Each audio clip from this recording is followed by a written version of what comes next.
नमस्कार शेतकरी मित्रांनो, मी गणेश यादव. नेहमीप्रमाणेच आपलं माझ्या चॅनलमध्ये स्वागत आहे.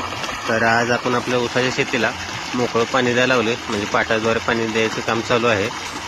तर आपल्याला एक ड्रिपची सिस्टीम आहे, तरी पण आपण मोकळं पाणी दिले, कारण एखादं दुसरं मोकळं पाणी दिलं कधीही चांगलंच असतं. तर आता हे पाणी देत असताना काय झाले, तर सुरुवातीला आपण टीममधून पाणी देत होतो इथून. आता तर याच्यात कोणा हे पाईप काय अडकवलं असं म्हणतो. तर आता हे आहे जुगाड केले. आता हे जुगाड काय केले, तर या साईडला काय झालं, याचं पाणी मुंग्यानं घर केल्यामुळे ठेवा झाले असं वाटलं, आणि या वाटावरून आपली उसाची वाहनं जाते ती.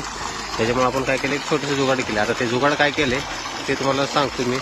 तर याच्यासाठी आपण काय केले, एक 2 फुटाचा 2.5 इंची तुकडा, एक 2.5 इंची एल्बो, आणि असं वर लागणारा तुकडा घेतला आहे. 2.5 इंचीचा आहे.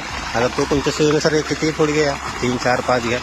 तर याच्यामुळे काय होतंय, तर पाणी आपल्याला पाहिजे तसं आपल्या दंडात किंवा आपल्या डायरेक्ट दाराला द्यायला येते. तर आता ते दाखवतो तुम्हाला कसं केलं आहे. तुम्ही हे सहज असं हे उपसलं की असं निघते हे असं. तर याच्यात काय करायचं, हे 2 फुटाच्या तुकड्यामध्ये काय करायचं आहे, असा एक तुकडा लावून घ्यायचा तो 2.5 इंचीचा एल्बोमध्ये, आणि त्याला काय करायचं, फक्त गरम करून एक ते जो 2.5 इंचीचा तुकडा आहे तो दुसरा बसवायचा. कारण काय होतं याच्यामुळे, ते बरोबर 3 इंचीच्या टेलपीसमध्ये पेच बसते, आणि जे पाणी पिचकाऱ्या मारणार आहे ते मारत नाही. आता ते कसं बसते तुम्हाला दाखवतो.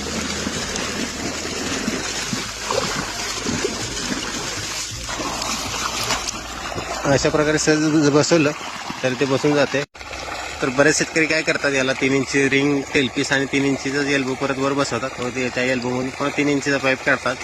तर ते कसं आहे, जास्त खर्चिक आहे, आणि ते काढण्यासाठी व जोडण्यासाठी जास्त वेळ जातोय. तर हे कमी खर्चात होतंय, आणि काढायला व बसवायला सहज सोपं आहे. तर तुम्हाला कुठलं जुगाड आवडतं नक्कीच कमेंट करून सांगा, आणि व्हिडिओ आवडल्यास आपल्या चॅनलला लाईक, फॉलो आणि शेअर करायला विसरू नका. धन्यवाद.